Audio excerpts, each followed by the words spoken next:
함께 은혜 받을 말씀은 에베소서 5장 18절부터 21절까지 말씀입니다. 신약성경 314쪽인데요. 또 15쪽 5장 18절부터 21절 제가 봉독하도록 하겠습니다. 18절입니다. 술 취하지 말라. 이는 방탕한 것이니 오직 성령으로 충만함을 받으라. 시와 찬송과 신령한 노래들로 서로 화답하며 너희의 마음으로 주께 노래하며 찬송하며 범사의 우리 주 예수 그리스도의 이름으로 항상 아버지 하나님께 감사하며 그리스도를 경외함으로 피차 복종하라. 아멘. 우리 옆에 분과 인사하겠습니다. 잘 오셨습니다. 반갑습니다. 반갑습니다. 축복합니다. 반갑습니다. 예, 반갑습니다. 예. 어느 분이 저에게 이런 고민을 좀 털어놓더라고요. 목사님, 신앙생활을 한 지가 꽤 오래됐는데 참 변화되는 게 쉽지가 않는데 이렇게 변화되지 못하는 이유가 무엇 때문일까요? 또 어떤 분은 처음에 구원의 감격도 있었고 예수님을 만났을 때 자원함도 있었는데 어느 사이에 익숙하다 보니까 하나님이 주시는 기쁨을 잃어버리고 사는 거예요. 그냥 매일같이 습관적으로 반복적으로 신앙생활을 하는 거예요. 그러다 보니까 순종하는 것, 봉사하는 것이 어느 사이에 무거운 짐처럼 느껴진다라는 거예요. 여러분 어떻습니까? 세상은 그래요. 사람들 참 안 변한다. 안 변하나요? 하나님은 바꾸실 수 있습니다. 아멘. 사실 진정한 영적인 삶은 성령을 통해서 삶의 변화가 반드시 일어납니다. 전능하신 창조주 하나님께서 우리 가운데 오셔서 우리와 동행하는데 우리의 삶이 변화되지 않는다면 그게 기적인 거예요. 그럼에도 불구하고 고민을 합니다. 왜 이렇게 삶의 변화와 성장과 성숙이 더디되는가? 왜 구원의 기쁨과 감격을 잃어버리고 사는가? 그걸 다시 회복하는 방법은 없는가? 좀 더 내가 영적인 성장과 변화가 그리고 아름다운 성령의 열매들이 일어날 수 있는 방법은 없는가? 이런 고민들을 우리가 해보게 됩니다. 사실 목회자도 이런 고민을 많이 합니다. 은혜를 받는 것 같은데 기도를 하기는 하시는 것 같는데 10년 전과 지금 그렇게 영적인 성장이나 변화가 그렇게 별로 보이지 않는 것 같을 때가 있어요. 사람들을 대할 때, 관계를 맺을 때 더욱더 겸손하고 그리고 용서와 사랑의 이런 그리스도의 아름다운 모습들이 나타나야 되는데 여전히 쉽게 감정에 치우치고 함부로 말을 하고 분노하고 뭐 이런 모습이 보일 때 참 사람이 참 변화되는 게 쉽지는 않는구나. 내가 목회를 좀 더 어떻게 해야 되는가 막 이런 고민들을 하게 되기도 합니다. 근데 이러한 많은 고민들의 질문들은 달라 보이지만 사실 문제의 근원으로 들어가면 저는 같은 뿌리가 있음을 발견하게 됩니다. 우선 여러분 이런 고민들을 하십니까? 만약에 여러분들이 좀 더 성숙한 그리스도인들이 변화되고 싶은 갈망이 있는데 왜 이렇게 잘 안 될까? 여러분 이런 고민이 있다면 나는 성령님이 주시는 기쁨으로 살고 싶은데 왜 기쁨이 이렇게 사그라드는 것 같지? 이런 고민이 있다면 그래도 이런 고민이 있다면 여러분은 그래도 가능성이 있는 거예요. 더 큰 문제가 뭐냐면 이런 질문이나 이런 고민 자체를 안 하고 신앙생활을 한다면 굉장히 심각한 병에 든 거예요. 저는 이 주제를 접근하면서 오늘 세 가지의 영역으로 나눠서 말씀을 좀 준비했습니다. 첫 번째는 질문으로서 왜 이럴까? 왜 사람들은 쉽게 잘 변화되지 않고 왜 쉽게 기쁨을 잃어버리고 똑같은 그리스도인인데 세상 사람들과 동일하게 이렇게 모습으로 살아갈까? 문제가 뭘까? 문제의 원인에 대한 규명을 한번 생각해 봤고요. 두 번째는 그러면 이 문제에 대해서 성경은 뭐라고 대안을 제시할까? 성경의 대답과 대안은 무엇일까를 한번 생각해 봤어요. 마지막 세 번째는 실제적으로 그럼 나는 어떻게 이 문제를 넘어서서 변화의 삶으로 가능하려면 어떻게 해야 될까라는 이런 고민입니다. 첫 번째 질문입니다. 처음에 예수님을 만났을 때 감격과 기쁨으로 충만하다가 시간이 지나면서 왜 기쁨을 잃어버리고 영적 성장의 변화가 더디 올까라는 것이죠. 이 비유가 맞을진 모르지만 이렇게 한번 설명해 드리고 싶습니다. 가령 한 선원이 커다란 돛이 달린 배를 타고 바다를 항해한다고 한번 생각해 보세요.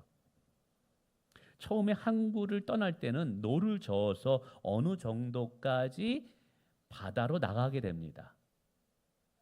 근데 깊은 바다에 들어가서는 반드시 돛을 펴야 돼요.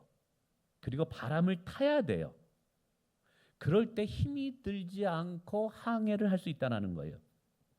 근데 여전히 바다 한가운데 나갔음에도 불구하고 돛을 펼치지도 않고 바람을 이용하지도 않고 여전히 노를 저어서 항해를 한다면 얼마나 힘들까요?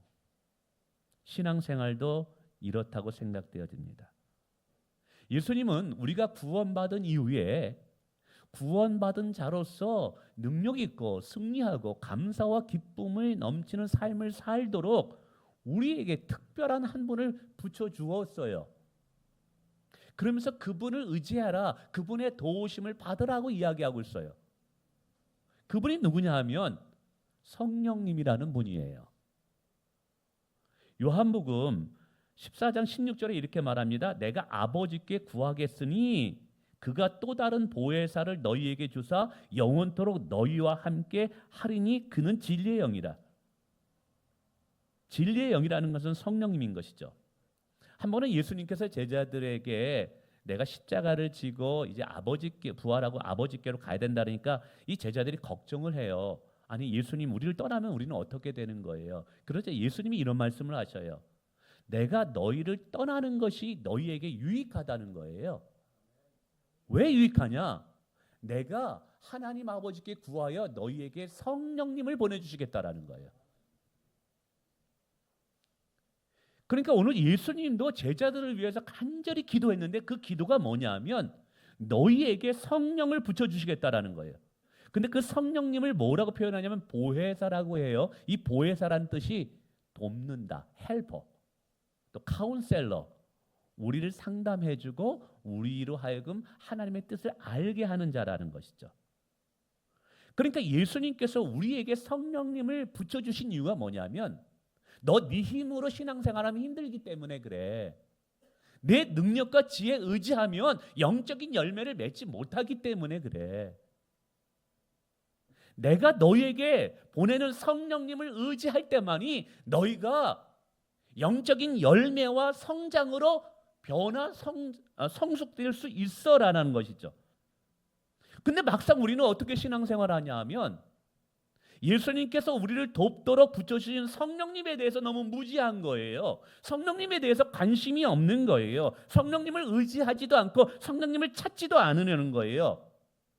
누구처럼요? 바다 한가운데 돛을 펼치지도 않고 바람을 이용하지도 않고 자기 힘으로 노를 저어 항해하려는 이 선원과 같이 어리석게도 내 힘과 내 능력으로 신앙생활하니까 순종이 버거운 거예요. 내 힘으로 신앙생활하려고 하니까 내 안에 기쁨을 상실하는 거예요. 내 힘으로 신앙생활을 하려고 하니까 열매는 하나님을 통해서 맺는 건데 성령님을 통해서 맺는 건데 열매가 맺어지는 것 같지만 성령의 열매가 맺어지지 않는 거예요. 문제의 원인은 여기 있는 거예요. 사랑하는 성도 여러분, 성령님의 도우심 없이 신앙생활 할 수 있어요. 그러면요 자칫 잘못하면 종교인으로 전락할 수 있어요. 종교인이라는 것은 신앙생활을 하지만 형식이나 지식에만 머무는 자들이에요. 이들의 특징은 말씀을 듣지만 삶에 적용하지는 않아요. 예배를 드리지만 감격과 감사의 찬양은 없어요. 교회를 다니지만 용서하거나 사랑하는 삶의 열매가 없어요. 기도의 자리에 참여는 하지만 하나님의 뜻에는 순종하지를 않아요. 그저 내가 교회에 등록되어 있고 단지 주일 예배에 참석했다라는 것으로 자신을 위로할 뿐인 거예요. 정말 중요한 것은 내면의 기쁨과 삶의 변화인데 이 열매가 나타나지를 않아요. 사랑하는 성도 여러분, 이미 구원받고 성령을 소유했어도 날마다 성령의 다스림을 받지 않는다면 신앙은 형식이 되고 예배는 의무가 되고 찬양은 감동이 없고 감사 대신에 불평이 쌓이고 순종은 무거운 짐처럼 느껴질 뿐이라는 거예요. 이 모두가 성령님의 도우심을 통해서 신앙생활을 하려는 것이 아니라 내 힘과 내 능력으로 신앙생활을 하기 때문에 오는 여러 문제들이라는 거예요. 오늘 본문에 보면 바울 사도는 에베소 성도들에게 성령의 충만함을 받으라고 이야기합니다. 너희는 술 취하지 말라. 이는 방탕한 것이니 성령의 충만함을 받으래요. 근데 이 권면을 받는 대상은요, 세상에 믿지 않는 자들이 아니에요. 성령 충만함을 받으라고 했을 때 교회 밖에 있는 사람들에게 말하는 게 아니에요. 이거는 교회 안에 예배드리는 성도들에게 하는 권면이라는 거예요. 여전히 주일이면 교회에 오고 예배를 드리는데 그러나 삶의 변화가 없는 거예요. 예수 믿기 전과 이후에 별 차이가 나타나지 않는 거예요. 그저 나는 구원받았다라는 그 생각 하나만으로 만족하고 살아가는 거예요. 여러분, 성도의 구원은 시작이지 끝이 아니에요. 성도의 구원은 시작이고 우리의 삶의 변화로 성장으로 우리의 구원이 진짜 구원임을 증거해야 된다는 사실입니다. 그래서 오늘 바울 사도는 너무 안타까워하는 거예요. 너무 답답해하는 거예요. 그래서 그들로 하여금 영적인 성장의 돌파구를 찾아라. 기쁨의 돌파구를 찾아라. 감사의 돌파구를 찾아라. 그러면서 그 돌파구를 제시하는 게 뭐냐면 성령의 충만함을 받으라는 거예요. 여러분, 여기서 성령의 충만함을 받으라고 했을 때 이 받으라는 동사는 권유형이 아니에요. 명령형이에요. 하나님의 명령은 반드시 그대로 돼야만 되는 거예요. 성령 충만함은 받아도 되고 안 받아도 되는 게 아니라 반드시 받아야 된다는 거예요. 왜 반드시 받아야 될까요?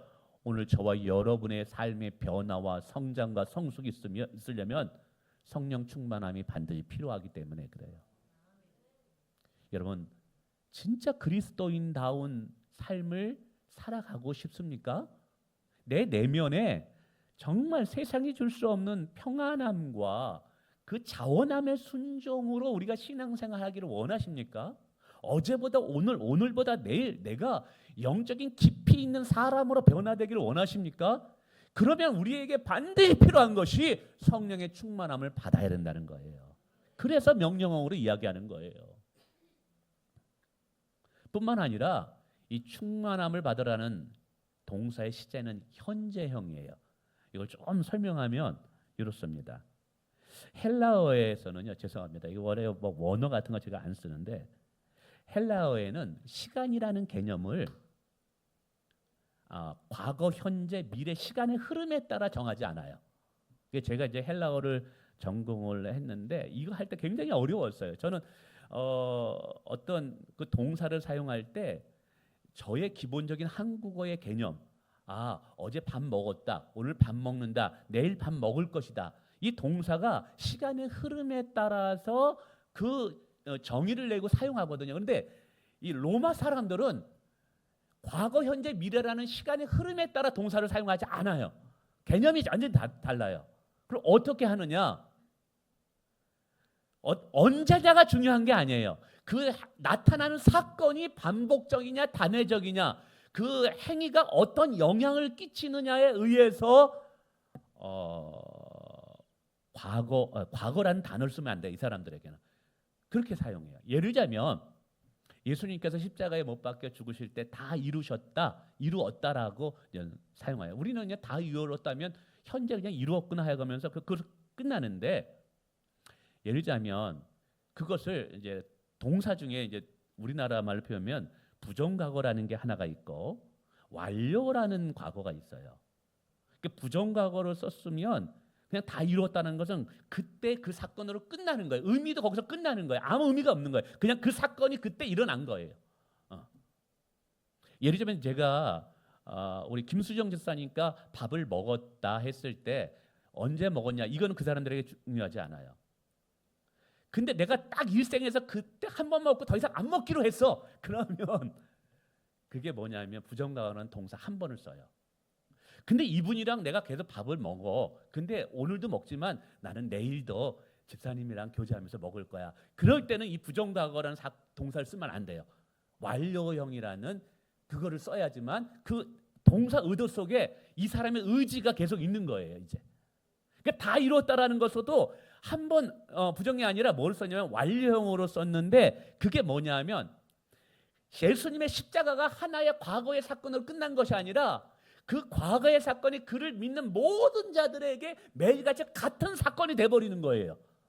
예수님이 그렇게 그 단어를 쓴 거예요. 그러니까 다 이루셨다라는 것은 오늘 저와 여러분이 예수님을 믿으면 예수님이 오늘 나를 위해서 죽으신 사건이 오늘 내 사건이 되게 만들어버린 거예요.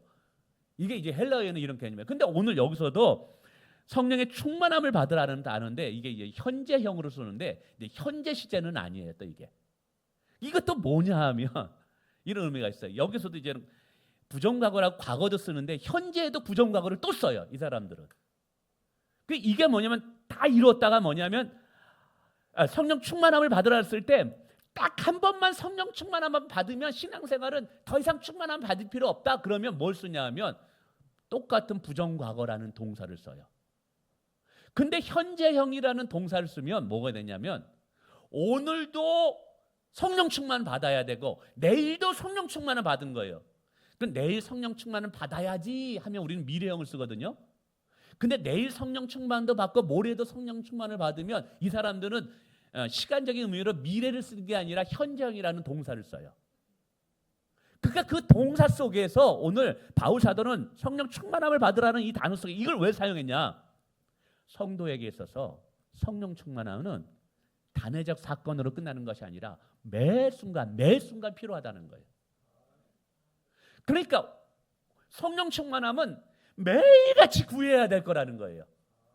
성령 충만함은 어제뿐만 아니라 오늘, 지금, 항상 우리에게 필요한 것이 성령 충만함이라는 거예요. 근데 여기서 왜 이걸 얘기하냐 하면 오늘 영적 성장이라는 것은 지속성이거든요. 우리의 기쁨은 한번 있다가 사라지는 그런 기쁨이 아닌 거예요. 세상의 기쁨은 어떤 조건과 상황에 의해서 그것이 있다 없다 막 그래요. 그러나 성령님이 주시는 기쁨은 뭐냐면 이것이 매 순간 지금의 기쁨이 된다라는 거예요. 내일 기쁨도 지금의 그 기쁨이 그대로 유지된다라는 거예요. 그러니까 오늘 제가 질문을 던졌어요. 아니 어떻게 하면 우리가 매 순간 기쁨을 잃어버리지 않고 구원의 감격을 잃어버리지 않고 신앙생활을 할 수 있을까? 영적 성장이 멈추지 않고 지속적으로 성장할 수 있을까? 오늘 바울의 대안은 뭐냐면 성령님이 매일같이 내 앞에 있게 하라는 거예요. 내 마음속에 술 취함으로 충만하지 말고 성령으로 매 순간 있으면 그 기쁨이 매 순간 유지될 수 있다는 거예요. 영적 성장이 매 순간 성장되어질 수 있다는 거예요. 여러분 이건 사람의 힘으로 안 된다는 거예요. 이것은 사람의 힘과 능력으로 안 되고 여호와의 신으로 되는 거예요. 여러분 오늘 우리에게 가장 필요한 것 중에 하나가 뭐냐면 성령의 충만함인 줄 믿습니다. 그럼 왜 이토록 바울 사도는 그 무엇보다 성도들에게 성령의 충만함이 필요하다고 명령으로 너는 받아야 되라고 얘기했을까요? 몇 가지로 생각해 볼 수 있어요. 첫 번째, 성령 충만함은 성도의 진정한 삶의 동력원이 되기 때문에 그래요. 여러분 그리스도인들은요, 우리가 참 이 사단과 마귀와 싸우면서 내 힘과 내 능력으로 하나님의 뜻에 순종할 수 없다는 것을 깨달아요. 여러분 내 능력과 힘으로 순종해 보려고 해본 적 있어요? 안 돼요. 작심삼일일 때가 많아요. 내 힘과 내 능력으로 죄와 싸워서 이겨보려고 해봤던 적 있어요? 내 힘과 내 능력으로 내 안에 있는 욕망, 육신의 정욕, 안목의 정욕, 이생의 자랑, 뭐 이런 음란한 것과 싸우려고 여러분 발버둥 치면 칠수록 내가 그 앞에 무너지는 나 자신을 볼 뿐이에요. 우리의 힘과 능력으로 내 안에 욕심을 끊을 수가 없어요. 여러분 이걸 이길 수 있는 힘. 누군가를 용서하고도 싶어요. 그래도 마음으로 용서했다 그래요. 근데 그 사람 또 얼굴 보면 어떻게 돼요? 화가 확 일어납니다. 또 화가 확 일어나. 그러니까 내 힘과 내 능력은 하나님의 뜻대로 온전히 순종할 수 없다는 걸 우리가 인정할 수밖에 없어요. 여러분 동의하십니까?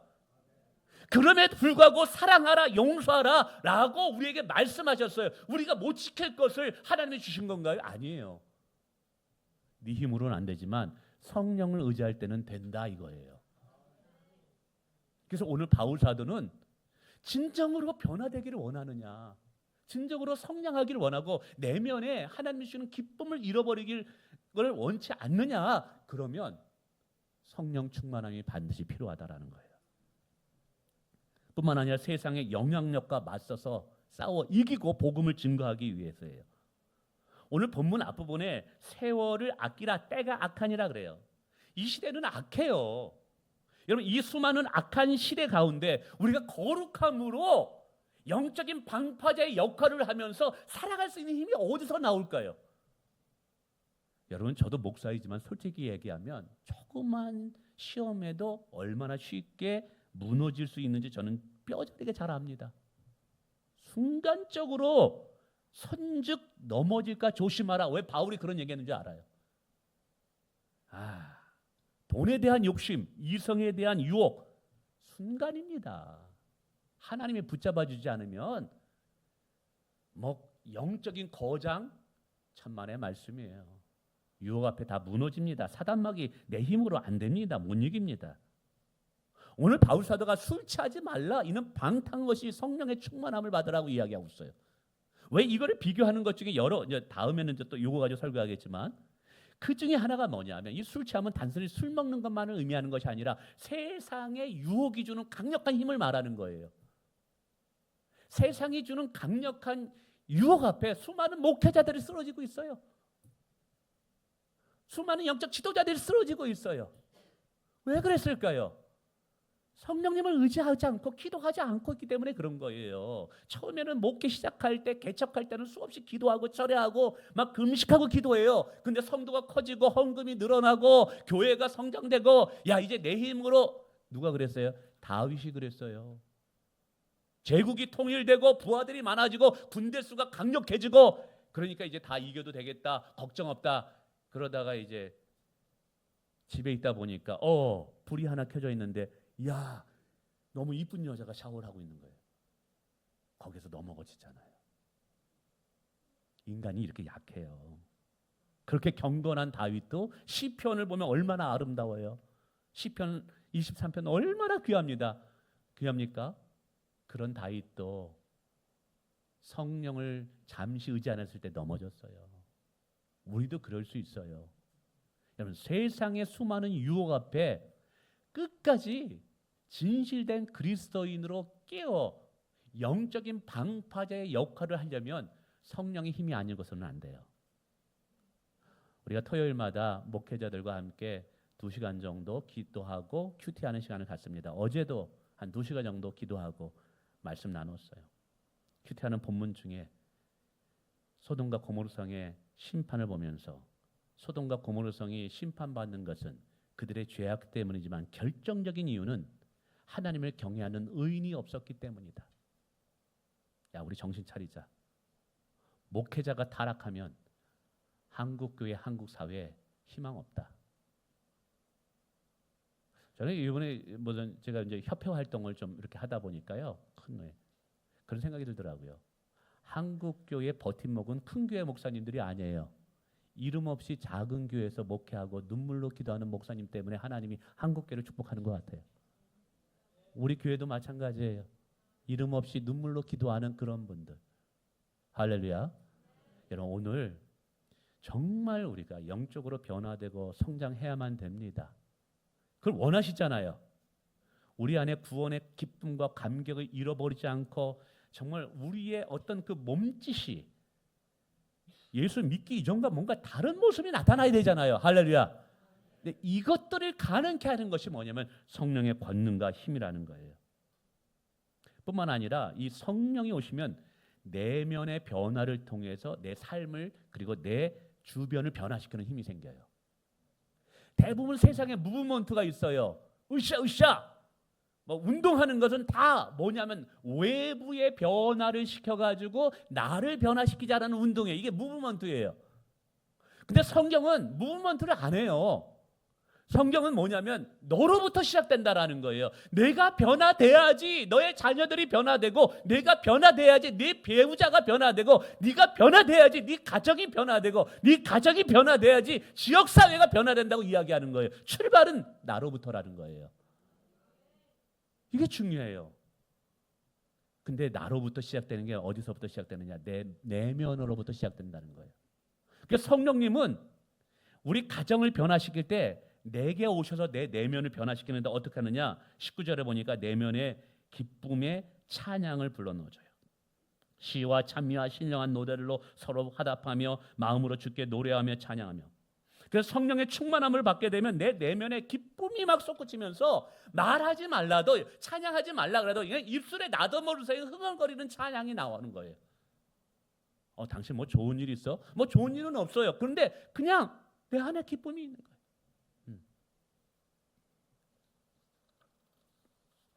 뿐만 아니라 감사하는 삶이 나와요. 범사에 감사하며, 항상 감사하며. 세상적인 감사는 어떤 조건이 구비되었을 때 감사해요. 좋은 일이 있으면 슬퍼요. 근데 성령으로 충만하게 감사하게 되면 상황을 뛰어넘어서 감사가 된다는 거예요. 상황은 바뀌지 않았는데 내가 바뀌니까 세상이 달라 보이는 거예요. 할렐루야. 모든 것이 감사해요. 제가 이번에 감사한 게 하나 있어요. 목 디스크 때문에 너무 아파가지고 지금 병원에 갔는데 이게 못 잡아온 거예요. 그래가지고 아침에 특히 일어날 때는 드러누워 있다가 이게 이제 염증이 한 군데 뭉쳐져가지고 하면서 이게 굉장히 진짜 아침에 아파요. 근데 감사한 게 하나 있어요. 솔직히 예전에는 새벽기도 이제 나오면 피곤하고 졸려가지고 여기서 졸았어요. 이렇게 아프니까 못 자겠는 거예요. 그리고 의사 선생님이 뭐라 그러냐면 거만해야지만 목 디스크가 난대. 무슨 말이냐? 목을 들고 다니라는 거예요. 그리고 이렇게 펼치라는 거예요. 예전에는 막 하다가 피곤해가지고 졸고 할 때가 솔직히 더 많았어요. 근데 이게 아프니까 목을 들고 있으니까 또 서서 있어야 돼요. 그러니까 서가지고 손을 들고 찬양을 하게 되고 기도가 나오니까 어떤 분이 목사님 굉장히 은혜로워졌어. 이게 은혜로워진 게 아니라 이게 고치려고 이게 하는데 제가 깨달았어요. 너 건축하는데 졸면 안 돼. 건축하는데 이 교회 리더인 너부터 깨어 있어야지. 근데 그 마음을 주는 거예요. 디스크 너에게 준 이유, 너 정신 차리고 새벽마다 깨어서 기도하고 서서 기도하라는 거야. 이 마음을 주더라고요. 그래서 제가 할렐루야 했어요. 아프긴 엄청 많이 아파요. 그때마다 하나님께서 내가 졸지 않고 깨어 기도할 수 있게 되었구나. 내가 그것도 그냥 기도하는 게 아니라 두 손을 들고 하늘을 바라보면서 턱을 들어야 되니까. 그래야지 이 디스크가 붙는데요. 그러니까 기도하니까 훨씬 이게 기도가 파워 있고 능력이 있고, 혼자 기도할 때도 얼마나 힘이 나는지. 상황은 안 바뀌었어요. 더 악해진 것 같아요. 근데 그 속에 하나님의 계획이 있으니까 감사가 넘치더라고요. 사랑하는 성도 여러분, 이제 마지막으로 그럼 어떻게 해야지 우리가 성령의 충만함을 받을 수 있느냐? 누가복음 11장 13절에 너희가 악한 자라도 좋은 것을 줄 자식에게 알거든 하물며 너희 하늘의 아버지께서 구하는 자에게 성령을 주지 않겠느냐? 마태복음에 보면 구하는 자에게 가장 좋은 것을 주시지 않겠느냐라고 얘기했는데 누가복음에는 그 좋은 것을 성령님이라고 이야기하고 있어요. 근데 단 뭐가 있어요? 구하는 자에게 준대요. 기도하는 자에게 준대요. 사모하는 자에게 준대요. 여러분, 오늘 우리가 성령의 충만함을 구해야 되는 거예요. 너희가 얻지 못하면 구하지 않기 때문이래요. 오늘 여러분, 하나님이 우리에게 주시고자 하는 최고의 선물 중에 하나는 성령 충만함입니다.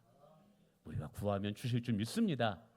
그래서 여러분, 힘들면 하루에 아침에 일어나서 1분, 저녁에 잘 때 1분만이라도 성령님 도와주세요, 성령님 나를 충만케 하소서, 단 1분만이라도 성령님께 구하시는 여러분 되시길 바랍니다.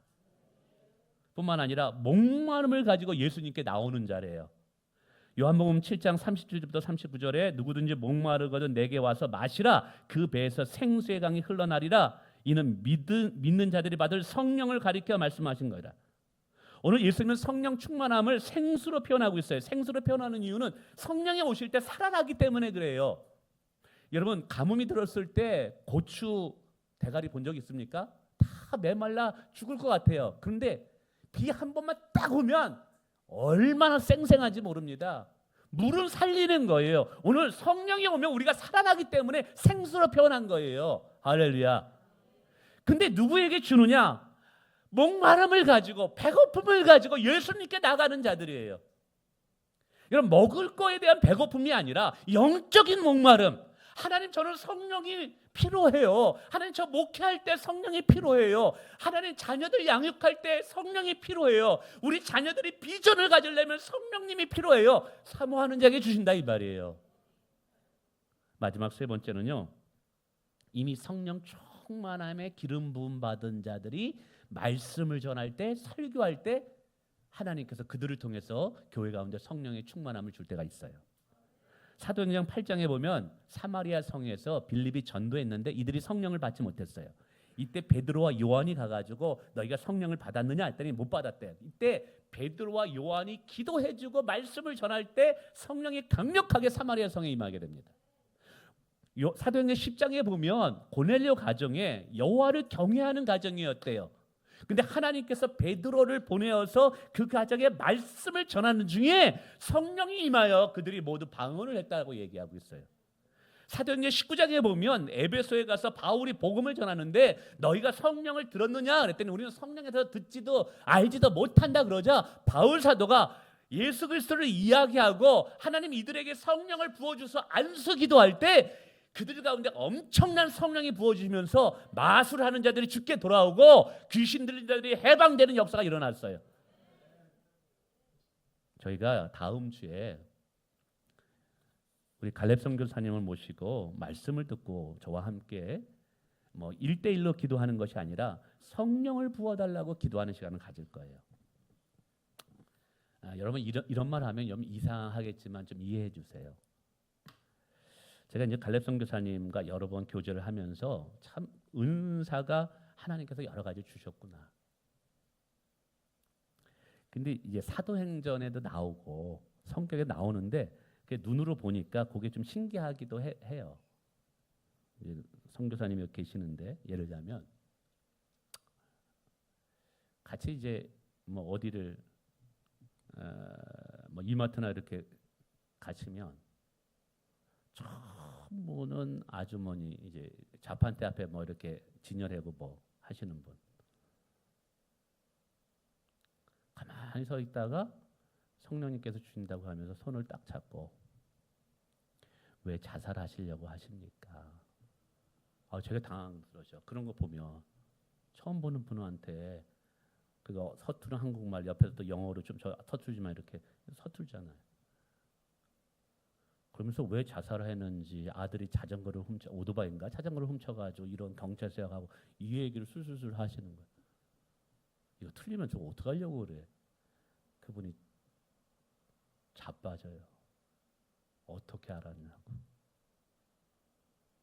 그리고 참 은사가 있어요. 사람들의 마음을 읽어주고 눈물의 사역이라고 얘기하시는데 참 말씀으로 위로하셔요. 근데 결국은 다 전도예요. 전도하기 위해서요. 많은 사람들을 전도하는 걸 옆에 봤어요. 야, 이 시대도 하나님께서 이렇게 또 은사를 주시는구나.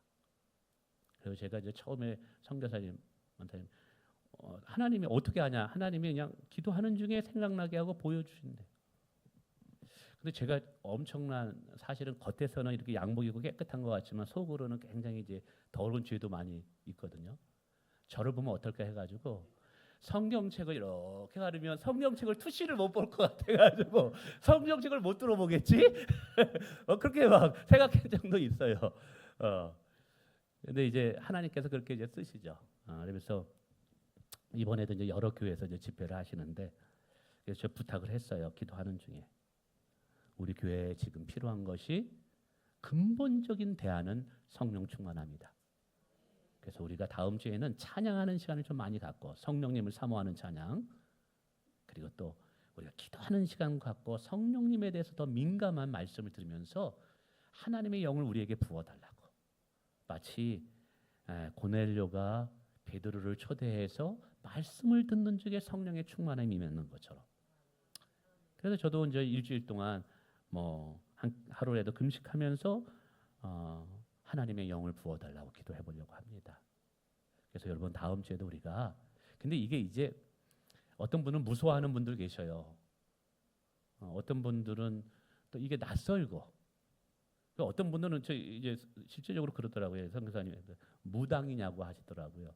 무당이 아니에요. 성경에서 나오는 이제 은사를 가진 그런 특징이 있는데 어쨌든 철저하게 예수 그리스도를 전하고 전도하는 일에만 그걸 사용하고 계셔요. 그래서 한 번은 뭐 근데 있잖아요. 매일같이 된장국만 먹다가 가끔씩 외식하는 것도 좋습니다. 여러분 매일같이 뷔페 가서 먹으면 질려버려요. 근데 매일같이 이렇게 듣다가 또 한 번은 이런 특별한 집회 가운데 하나님이 어떤 은혜를 주실까 우리가 기대하면서 제가 한번 성령 충만함을 갖는, 그래서 다음 주에 함께 그런 예배 시간을 가지실 때 하나님께서 오늘 저와 여러분 가운데 은혜 주시기를 원합니다.